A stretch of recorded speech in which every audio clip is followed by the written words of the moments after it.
جو کانسٹیٹیوشن ہے اس کے اندر جو ایڈ ہاک ججز کے اپوائنٹمنٹ کے اندر ریٹائرڈ سپریم کورٹ کا جج ایز ایڈ ہاک جج مقرر نہیں ہو سکتا. اچھا, بلکہ ایک ریٹائرڈ ہائی کورٹ کا جج مقرر ہو سکتا ہے, نہ کہ سپریم کورٹ کا. ٹھیک ٹھیک. اور اس کو ہم نے جو اسپیسیفک جو آرٹیکل ہے وہ 182 ہے پڑا سپریم کورٹ کا کانسٹیٹیوشن کا, جو یہ سپریم کورٹ میں ایڈ ہاک تعیناتی کا سے ڈیل کرتا ہے. ٹھیک. اگر آپ اس کی یعنی لینگویج کو پڑھیں تو وہ اس طرح واضح ہوتا ہے کہ اس میں دو پرووینز ہیں, اس کی دو سب کلازز ہیں. تو ایک کلاز جو ہے وہ ڈیل کرتا ہے appointment of retired high court ججز to be appointed as ad hoc جج آف دا سپریم کورٹ. ٹھیک ٹھیک. اور دوسری پرووین بات کرتی ہے appointment of serving high court ججز ایز ایڈ ہاک ججز آف دا سپریم کورٹ. ٹھیک ٹھیک ہے. تو یہ چیز, یہ دونوں جو آپ پروین بتا رہے ہیں, یہ آپ کے کہنے کا مقصد یہ ہے کہ دونوں جو ہیں وہ ہائی کورٹ کے ہوں ججز, تو تب ان کو اوپر سپریم کورٹ میں لے جایا جا سکتا ہے. یہ جو نام چاروں گئے ہیں, یہ چاروں کے چاروں جو ہے وہ سپریم کورٹ سے ریٹائرڈ. میں صحیح سمجھوں؟ بالکل جی صحیح کہہ رہے ہیں, کیونکہ جو فرسٹ کلاز ہے جو ریٹائرڈ ججز کی ایڈ ہاک اپوائنٹمنٹ سے بات کرتی ہے, اس کے اندر ایک دو ورڈز بڑے سگنیفیکنٹ ہیں. ٹھیک. ایک تو وہ کہتا ہے کہ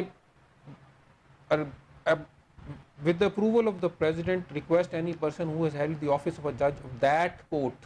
یہ that court یہ ایک بڑا significance کا word ہے, that court. ٹھیک ٹھیک. یہ بھی ہم تھوڑا سا آگے جا کے اس پہ بات کریں گے. and since whose ceasing to hold that office 3 years have not elapsed. تو دو conditions ہیں.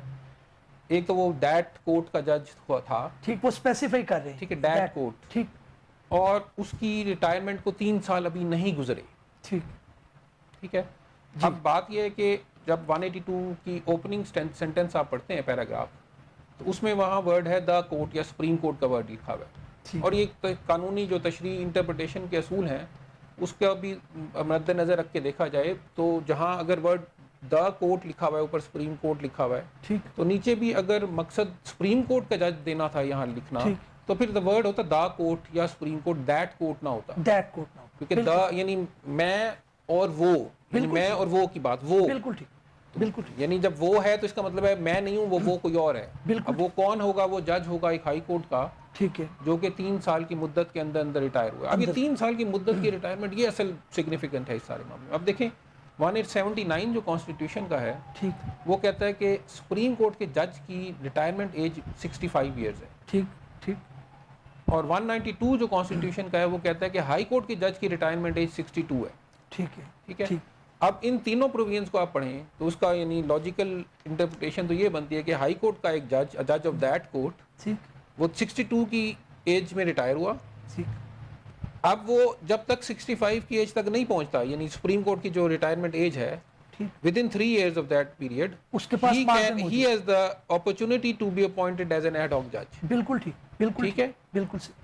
اب وہ 3 سال اگر وہ لیٹس سپوز کہ اس کو 2 سال گزرے ہیں یا بھی 1.5 سال گزرے ہیں, تو فار انسٹنس اس کو کمیشن 1.5 سال کے لیے مقرر کر سکتا ہے, انٹل یعنی اس کا جو ٹرم ہوگا اپوائنٹمنٹ کا, وہ اس کی 65 ایئرس سے بیونڈ نہیں جا سکتا.